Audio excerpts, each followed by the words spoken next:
Welcome to the Funeral Channel Network podcast. Hey, it's really great to be here. Yeah, we're so glad you're here. And for everyone listening right now, welcome to today's deep dive.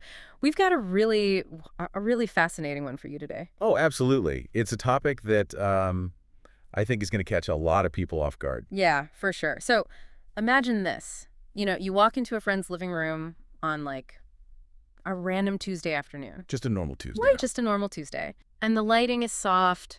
There's some quiet music playing in the background. Maybe, I don't know, a pot of coffee is brewing in the kitchen. Sounds pretty cozy, honestly. It does. It sounds totally normal.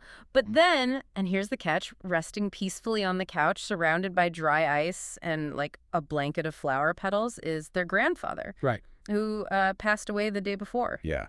That is the detail that changes everything. Exactly. Because, look, 100 years ago, this scenario was entirely unremarkable. It was just, a regular Tuesday in a grieving household. Totally standard practice. But today, for most of us, including you listening right now, walking into that room might sound like stumbling into a crime scene, or at the very least, like a massive health code violation. Right. It triggers this immediate visceral reaction in people. It really does. So, okay, let's unpack this, because our mission for this deep dive is to figure out exactly why we have that reaction. We are pulling out an essay today from the funeral program site, and it's all about the home funeral movement. Which is such a rich source because we are looking at a space that just completely blends like forgotten history, some incredibly surprising legalities. Oh, the legal stuff is wild. It really is. Plus, deep emotional psychology and modern sustainability. The core thesis here is that rather than making a phone call, the literal minute a loved one passes away. Right, the panic call to the professionals. Exactly. Rather than having a team just immediately swoop in and transfer the body to a facility, a growing number of families are, they're hitting the brakes. They're just stopping the clock. Yeah. They choose to slow everything down. They keep the body at home for 1 to 3 days, and they take an active hands-on role in caring for it themselves. Which is just, when I first read that, my brain immediately started flashing warning signs because it fundamentally challenges our modern expectation of, precision. Precision is a great word for it. Yeah. We are so accustomed to this meticulously engineered process when someone dies. Yes. It's like a machine. It is a machine. Yeah. The machinery of the modern funeral industry is designed to take the physical reality of death out of your hands as quickly as humanly possible. And we like that, right? Or at least we think we do. We view it as a luxury. It feels like a clean handoff. Like, oh, thank God the experts are here. I don't have to deal with this. Right. And for a long time, we have viewed that as a luxury of the modern age. But before we get into the nuts and bolts of, how a family actually manages a 3-day vigil with a body in their home today. Which we will get into because the logistics are crazy. Oh, we definitely will. But first, we really need to understand why this feels so jarring to us right now. Because the reality is, this isn't some avant-garde radical new invention. No, not at all. This was the absolute standard way to handle death for generations. What's fascinating here is how quickly a society can completely lose its own muscle memory. It's basically amnesia, like collective cultural amnesia. Exactly. If you look at the centuries leading up to the early 1900s, the home was the undisputed epicenter of the mourning process. The formal, professionalized funeral industry simply did not exist in the way we understand it now. Right. So, what did it actually look like back then? Well, when someone died, the family washed the body, they dressed it, the community gathered in the home. In fact, the room in the front of the house, where guests were received, was called the death parlor. The death parlor. Or wait, the mourning parlor. Right? Yeah, the mourning parlor or death parlor. Wait, is that actually where the term living room comes from? That is precisely where it comes from. Oh my gosh. That is mind-blowing. It's crazy, right? In the early 20th century, as the professional funeral industry took over, bodies were moved out of the home and into commercial, quote-unquote, funeral parlors. Ah, so they literally took the word parlor with them. They did. Yeah. And so back at the house, women's magazines, like specifically Ladies' Home Journal, started advocating for renaming that front room. Since it was no longer used for viewing the dead, they said, let's call it the living room. That is just wow. The linguistic shift perfectly mirrors the physical removal of death from our domestic spaces. It really does. It was a complete rebrand of the home. Honestly, it highlights how completely we've outsourced this process. It's like we collectively handed over one of the most intimate, profound family events to an entirely separate industry over, what, just the last 100 years? Yeah, roughly a century. And now, suddenly, people in this movement are looking around and asking, wait a minute, why did we give this away? Right. But okay, let's look at why we gave it away. Because the professionalization of the industry really accelerated during and after the American Civil War, right? Correct. Yeah. Primarily due to the need to transport fallen soldiers long distances back to their families. Because they had to get them home on trains, and it took days or weeks. Exactly, which necessitated chemical embalming. You couldn't transport a body in the summer heat on a train for 2 weeks without it. Right. But after the war, that wartime necessity was heavily marketed to the general public as a cleaner, more sanitized, and more respectable way to handle death. Okay, but I have to push back a little here, just on this idea of oh, let's just reclaim old traditions. It's so beautiful. Because when you say keeping the body at home for 3 days, my modern brain immediately goes straight to the physical reality of a decomposing body. Sure. It's the elephant in the room. Right. Sounds unsettling. Didn't we outsource this for a good reason? I mean, standardizing care and having experts handle it seems like a net positive for public health, doesn't it? Like germs and bacteria. That is the assumption we all make. Mm-hmm. We just assume it was outsourced entirely for health and safety reasons. Because that's what we've been told. Right. But the reality of a human body after death is much less dramatic than Hollywood makes it out to be. A body does not immediately become a biohazard the literal second a person dies. Wait, really? It doesn't. No, it really doesn't. I mean, unless the person died of a highly infectious disease like Ebola or something similarly contagious, a deceased human body is generally no more dangerous than it was when the person was alive 5 minutes prior. Okay, wow, that kind of messes with my head. The fear of the unembalmed body is largely a cultural construct, not a scientific one. So you're saying I could sit next to an unembalmed body for days and it's perfectly safe? Absolutely. As long as you're using basic hygiene, which we'll get into, it is totally safe. So if it isn't inherently dangerous, what actually happened to us psychologically when we shifted death from the parlor to a commercial facility? Because it feels like we didn't just change locations, We fundamentally changed our relationship with mortality. If we connect this to the bigger picture, removing death from the home interrupted the natural grieving process. Just think about the pacing for a second. Okay. In a traditional home vigil in the 1800s, the pace was totally dictated by the family's emotional state. Neighbors would come and go over a period of days. You were in the very same room where the person had lived. Surrounded by all their stuff, their books, their chair. Exactly. There was a natural, slow integration of life and death. And contrast that with today. I mean, for you listening, think about how it happens now.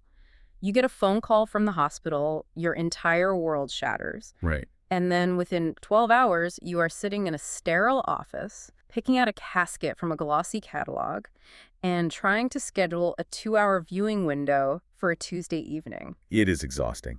The modern funeral home setting, and look, it is deeply respectful, and it's managed by very caring professionals, but it is still a commercial space. Yeah, they have overhead, they have other clients. Exactly. It operates on a schedule. You have a designated time slot. The lighting, the seating, the flow of traffic, it is formalized. You're on the clock. You're entirely on the clock. And the home funeral movement is looking at that formalized setting and saying, this artificial timeline is cutting our grieving process short. We need to bring this back to the living room. Which is a beautiful, holistic sentiment. I really get that.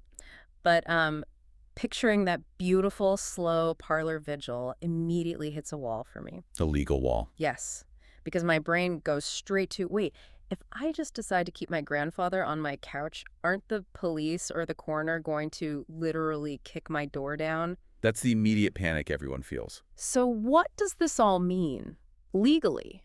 Can you actually just do this without breaking the law? This raises an important question, and it is almost always the very first barrier people hit.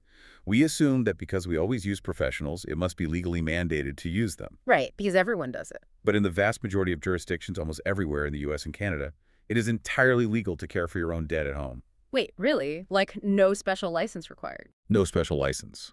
The law is generally concerned with public health, proper documentation, and preventing foul play. It does not dictate that a licensed funeral director must be the one to move or bathe the body. Okay, let's get into the weeds here, because we cannot minimize the bureaucracy of death.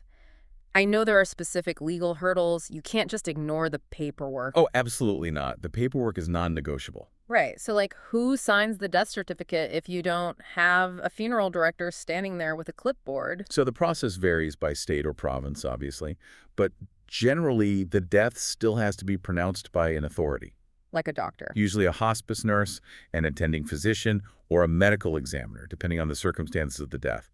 If it's expected, like in hospice care, it's very straightforward. Okay. Once the medical professional signs off on the actual cause of death, the family can act as the funeral director on the paperwork. So you just write your own name in that box. Pretty much. They file the vital statistics with the county or state health department to generate the official death certificate. Man, doing paperwork while you're grieving sounds rough.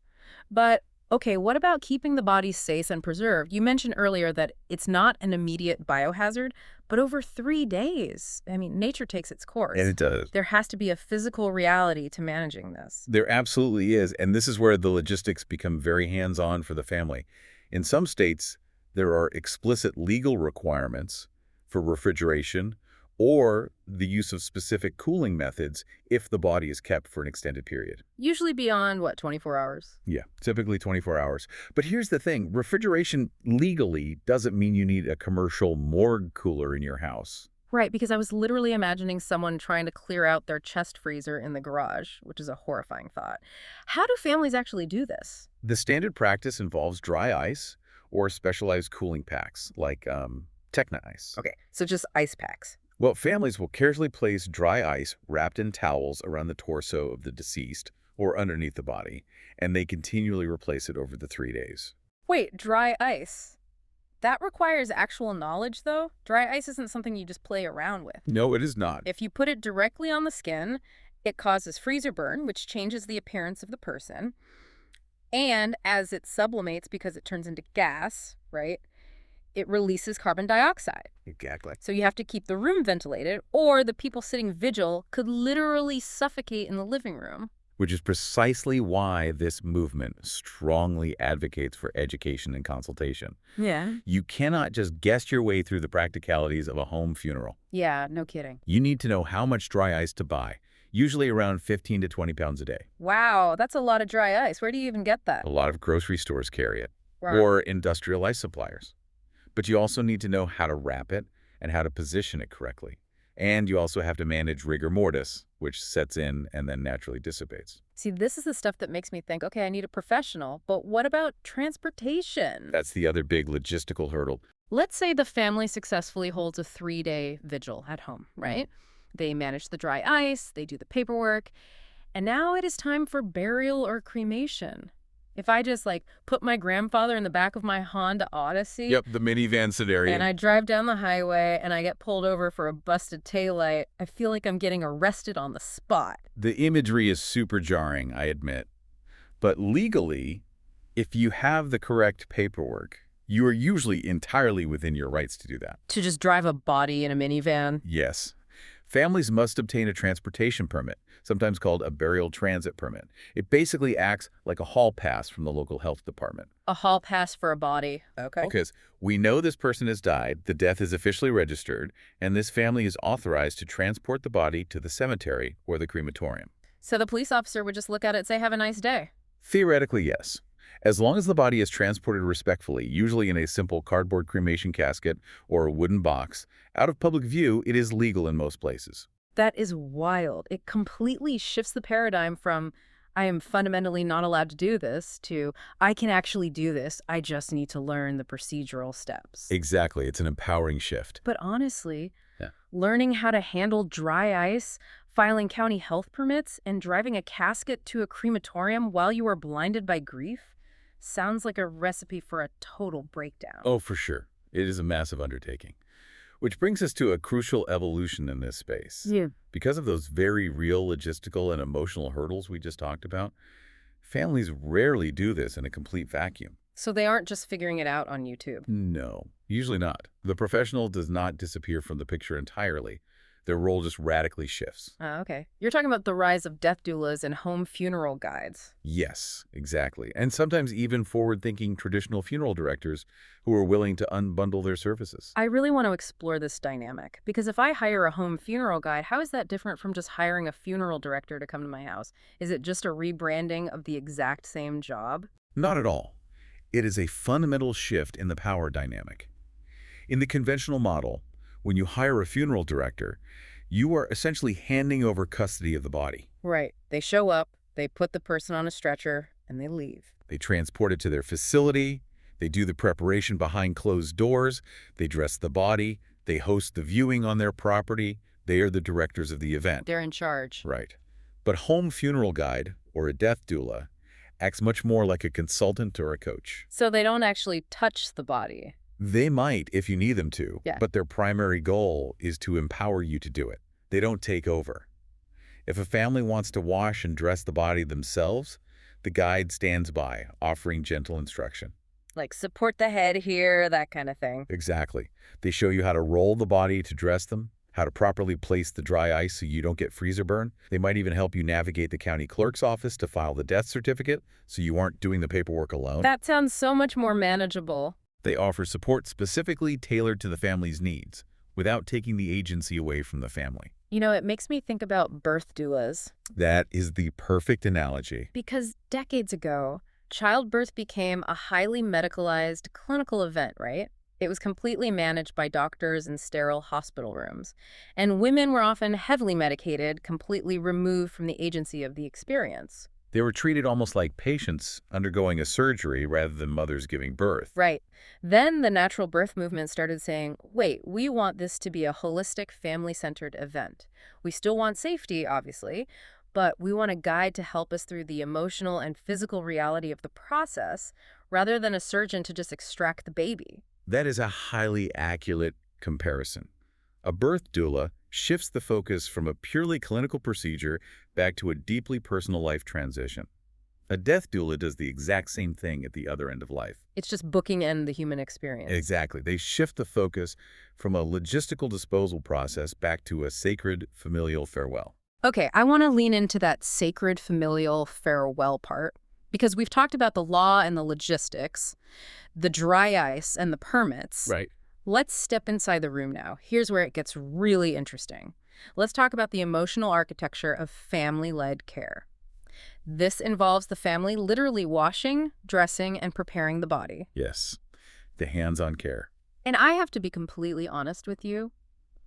The thought of physically washing a deceased loved one sounds terrifying. A lot of people feel that way. I mean, I am not a nurse. I am not trained in this. Doesn't this risk traumatizing the family even more, seeing their loved one like that? It is entirely normal to feel that apprehension. We are completely unaccustomed to touching death in our modern culture. We've outsourced it for so long. Yeah, I've never touched a dead body. Most people haven't. But psychologists, and those who actually facilitate these vigils, argue that engaging in these specific physical acts actually short-circuits that trauma response. Wait, really? How does touching a dead body reduce trauma? That seems super counterintuitive. Think about it this way. We care for our loved ones physically throughout their entire lives, right? We bathe them when they are babies. Right. We hold their hair when they're sick. We hold their hands. We help them walk when they get old. Why does that physical care have to end the exact second their heart stops? Wow. I never thought about it like that. It doesn't have to end. It's the final act of physical devotion. Exactly. When a family washes the face of their father or brushes their mother's hair one last time, it actually demystifies the state of death. The body is no longer a terrifying abstract concept of a corpse. It's still just dad. It is still their father. It is still their mother. The tactile reality of touching the cool skin helps the brain actually process the finality of the loss. Because your brain is literally feeling that the life is gone. Yes.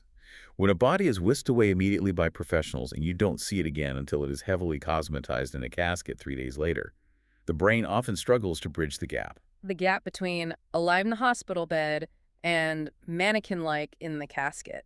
Exactly. It creates this jarring cognitive dissonance. That makes a lot of sense. The cognitive dissonance is huge in a traditional setup. The home funeral bridges that gap. It slows down the clock. We touched on this earlier, the pressure of the immediate scheduling. Right, the 48-hour administrative window. When the body remains at home, you aren't forced into that window. And that slower pace allows grief to unfold organically. Grief is notoriously unpredictable. Oh, totally. One minute you're fine, the next you're sobbing. Exactly. And in a traditional setting, if you break down sobbing or if you just want to sit in total silence for 3 hours, Yeah. doing that in a public funeral parlor with a line of guests waiting to shake your hand is excruciating. It's like you have to perform your grief for an audience. You do. But in a home funeral, if you wake up at 3 a.m. and you can't sleep, you can go sit in the living room next to your loved one. Just in your pajamas. Just in your pajamas. You can drink a cup of coffee with them. You can play their favorite album. And it creates a much safer environment for children, too, which is something in the source material that really caught my attention. Yes, the impact on kids is profound. Because right now, our societal instinct is to shield kids entirely from death. We use euphemisms like, grandma went to sleep, or she passed away. Or she went to a better place. Right. And we often keep them out of funeral homes entirely because we think it's too scary for them. But by shielding them completely, we inadvertently make death far more terrifying. Children have incredibly active imaginations. Oh, for sure. They fill in the blanks. If someone they love just disappears one day and all the adults around them are whispering and crying, the child's imagination will fill in those blanks with something much scarier than reality. So how does a home funeral change that developmental processing for a child? How is it better? Gentle, appropriate exposure in a familiar environment normalizes the transition. If a child sees their parents calmly caring for the deceased in the living room crying, sure, but not panicking, the child learns that death is sad, but is not a terrifying anomaly. It's just a part of life happening in the living room. Exactly. They might draw a picture and place it next to the body. They might help pick out the clothes the person will wear. That's actually really sweet. It gives them a tangible way to participate in the farewell, which leads to a much healthier long-term perspective on loss. It strips away the sterile, scary curtain. And because the family is leading this care in their own home, all the rigid structures of a traditional funeral just vanish. It leads to what the text calls an organic vigil. An organic vigil is fascinating because it allows for total, complete customization. Without a funeral director managing a tight schedule to make room for the next family coming into the parlor, the timeline is entirely fluid. Okay, give me a picture of what that actually looks like in practice. For the listener trying to visualize this, if I am hosting an organic vigil, what is literally happening in my house over those 3 days? It looks exactly like your family normally looks, just focused on mourning. It might be loud and chaotic. People might be telling funny stories and laughing in the kitchen. While someone else is quietly crying in the living room next to the body. Exactly. You might incorporate deep religious traditions, or you might just have a continuous loop of a favorite movie playing in the background. People can come in their comfortable clothes. They can eat when they are hungry. It's just real life. There is no right or wrong way to behave because you are in your own sanctuary. But, okay, I do have to play devil's advocate here for a second. Sure, go ahead. When I hear about people doing this, there is a cynical part of me that wonders, is this movement secretly just driven by people trying to save a buck? That is a very common question. Because traditional funerals are famously, sometimes ruinously expensive. The average funeral in the U.S. can easily top $10,000. Is the home funeral movement just a budget hack for the end of life disguised as some holistic awakening? It is a very fair skepticism, and the financial reality simply cannot be ignored here. The simple truth is, yes, a home funeral can drastically reduce costs. I mean, it has to, right? You're cutting out the middleman. Exactly. When you handle the care independently, you aren't paying thousands of dollars for embalming. You aren't paying a daily storage fee for refrigeration at a morgue. You aren't renting a huge facility with chandeliers. And you aren't buying the premium package of services. You might just be paying for the dry ice, the transportation permits, and the eventual cremation or burial. Which could bring the cost down from $10,000 to maybe a few thousand, or even less. Exactly. It's a huge difference. However, it is a massive mistake to choose a home funeral purely to save money. Why? If you're broke, isn't it the best option? Because of the emotional toll. If a family is terrified of the process, if they are emotionally fragile, and the thought of managing the logistics, the dry ice, the paperwork, the physical lifting causes immense trauma, the money saved is absolutely not worth the psychological cost. Right. If you don't have a supportive community, or let's be real, if your family dynamic is incredibly toxic and chaotic, trying to coordinate a 3-day home vigil could be a total disaster. It would be a nightmare. You might genuinely need the structure and the boundary of a traditional funeral director to keep the peace. Precisely. The primary driver of this movement isn't budgeting. It is meaning and intentionality. Mm. The cost reduction is a highly practical byproduct, Yeah. but the core motivation must be the desire for a deeper, more personal, emotional experience. Okay, so let's say the family is on board. They have this deeply emotional, highly flexible vigil happening in the living room. Right. But just because it is at home doesn't mean it lacks all structure. People are still visiting. You are still honoring a life. And here is a detail from the source material that I found incredibly compelling. Without a formal funeral director standing at the door, handing out programs and guiding the guests to their seats, physical materials actually become the anchors of the event. The psychology of tactile memory in grief is incredibly strong. When we are grieving, our cognitive function drops. We are in a fog. Oh, yeah, you can't remember anything people say to you. Exactly. Having a physical artifact to hold grounds us in the present moment. This is where the aesthetic and practical design of the farewell comes into play. Resources like the funeral program site exist specifically to support this need. Oh, right, the essay mentioned them. Yeah, they provide customizable templates that bridge the gap between traditional ceremony and home intimacy. Let's talk about the difference between a traditional program and what is used in a home funeral, because they serve completely different purposes. They really do. Like in a church or a large funeral home, a multi-page program is essentially an itinerary. Yes. It tells you when to stand up, what hymn is being sung, and who is delivering the eulogy at exactly 2:15 p.m. But in an organic home vigil, there is no rigid itinerary. There is no 2:15 p.m. eulogy. People are just hanging out. So what do you hand out? The program evolves into what are often called home service cards. What does a home service card actually look like? It is much smaller, more intimate. It might just be a beautifully printed single card. It features the individual's name, their dates, maybe a short biography. Okay, so no schedule of events. Right. Rather than an order of service, the design focuses on setting a tone.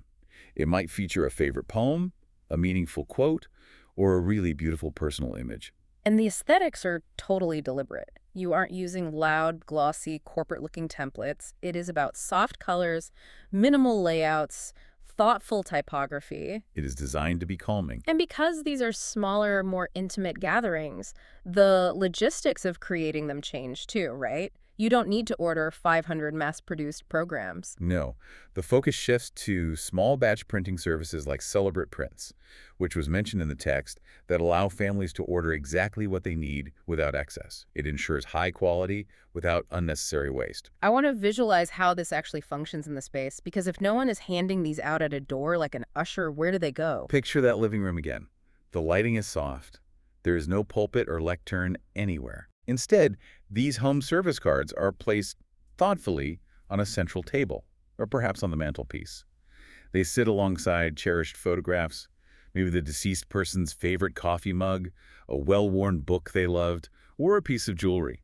Ah, so it transforms the card from an informational brochure into like a focal point for remembrance. Exactly. Guests walk in, they might feel a little awkward because they aren't used to a home funeral, and that table provides an anchor. It gives them something to do with their hands. They pick up the card, they read the poem, they look at the photos. It gives them a moment to center themselves before they approach the family or the body. And crucially, it gives them a tactile keepsake. When they leave that house, they take that card with them. It becomes a physical memory of an experience that was deeply sensory and profoundly intimate. That's exactly why they were so important in this setting. Okay, zooming out from that living room table for a moment, let's look at where this whole home funeral movement sits within the broader landscape of modern society. Because it isn't happening in isolation. Bro, it's part of a much larger trend. It feels very connected to other shifts we are seeing in how we live. If we connect this to the bigger picture, the home funeral movement is intrinsically linked to the rise of green burials and eco-aftercare. They're basically two sides of the same coin. That makes total sense. If you are questioning the industrialization of the funeral process and deciding to handle the care at home, you are probably also questioning the environmental impact of traditional burial methods. And you should be, because the environmental footprint of a standard modern burial is staggering. It's bad, isn't it? It's awful. We bury millions of gallons of toxic embalming fluid, primarily formaldehyde, which is a known carcinogen, into the ground every single year. Millions of gallons, that's insane. Yes. Plus, we bury tons of steel, copper, and bronze caskets, and we house them inside massive concrete vaults. It is basically creating an underground fortress that prevents the body from ever naturally returning to the earth. Exactly. It's a refusal to let nature happen. Yeah. The home funeral movement rejects that. By skipping the chemical embalming, the body is already prepared for a green burial. Oh, because green cemeteries won't accept embalmed bodies, right? Usually, no. So the emphasis across both of these movements is on simplicity, sustainability, and trusting natural processes. Mm. It is a broader cultural shift toward intentionality.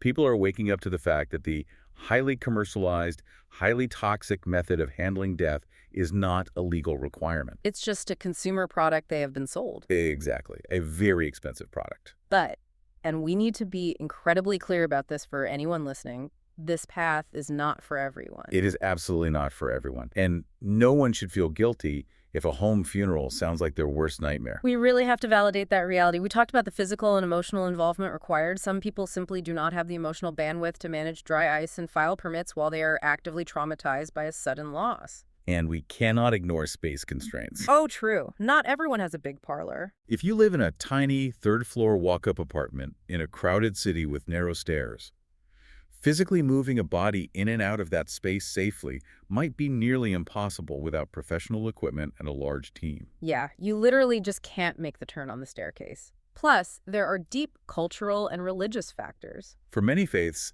specific rituals managed by ordained religious leaders in sacred spaces are the only acceptable ways to honor the dead. The professionalized route provides a vital, necessary structure for millions of people. So, if you are listening to this and thinking, this sounds amazing, but how do I even know if my family could pull this off? The key here is education. You cannot choose an option you don't know exists. But you also shouldn't blindly jump into an option you don't fully understand. Which is why the rise of online resources and advocacy organizations is so critical right now. Platforms like the Funeral Program site and various national home funeral alliances are filling the gap left by that lost communal muscle memory. Because grandma isn't around to show us how to do it anymore. Right. They provide the step-by-step instructions. They offer the templates for the cards. They explain the laws state by state, which is huge. They are basically housing the generational knowledge that used to be passed down in the parlor. And the demand for that knowledge is really surging. I mean, it is a highly searched, high-interest subject. People are deeply curious. They want to know their rights. They want to know the logistics. They want to reclaim their agency. As that awareness grows, more people are discovering that the way we handled death 100 years ago wasn't inherently primitive or backward. It wasn't just because they didn't have science. Right. In many ways, it was actually more emotionally sophisticated than what we do today. It is a viable, deeply meaningful option for the modern age. So to bring all of this together, the home funeral movement is not just a logistical shift from a commercial building to a residential one. No, it's so much more than that. It is a profound reimagining of how we say goodbye. It takes the familiar comfort of the home, the place where life is lived most intimately, where we argue, where we celebrate, where we sleep. The center of our lives. And it elevates that space into a sanctuary for our final farewells. By embracing family-led care, even with all its messy physical realities, we are given the opportunity to honor a loved one deeply, intentionally, and at a pace that actually respects the chaotic reality of human grief. It is about removing the artificial timelines.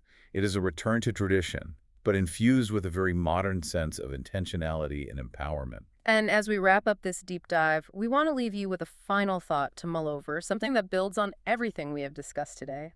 If the space where we live our home is where we feel the most safe, the most grounded, and the most authentically ourselves, how might knowing we could have our final farewell in that exact same space change the way we appreciate and inhabit our homes right now? Does it change the way you look at your living room couch? Does it change the reverence you have for the spaces where your family gathers for dinner? It is a fascinating lens through which to view not just how we orchestrate our deaths, but how fully and intentionally we live in our spaces today. Thank you so much for joining us on this deep dive. Until next time.